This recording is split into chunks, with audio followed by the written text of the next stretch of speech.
Dian, are you okay? Ba't parang stress ka dyan? Eh kasi kailangan ko matapos ng thesis ni Michael. Kawawa naman yung pag di niya napasa to.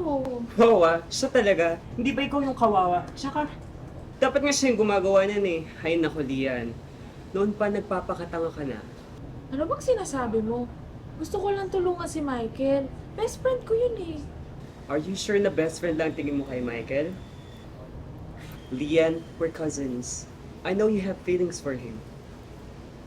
Hay nako, ewan ko sa'yo. I'm just his friend na willing to help. That's all.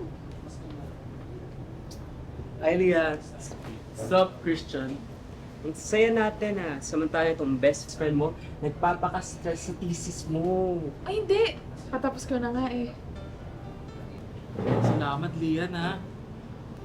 Galing-galing talaga ng best friend ko. Kaya alam kita eh, hindi kita iiwan.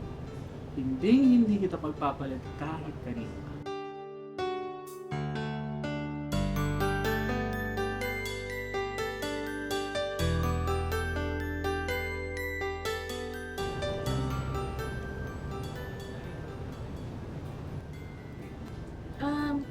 Michael, so ibibigay ko na lang bukas yung thesis mo ha.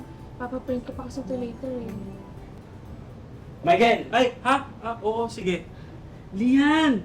Pumayag na makapag-date sa akin si Christine. Ah, Galing talaga yung love letter na ginawa mo. Una, akala ko makukorny yan eh, pero effective naman pala. Hindi ko talaga alam gagawin ko kung wala ka eh.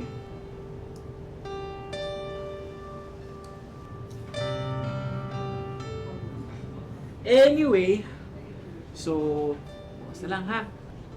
See ya. Love you, best.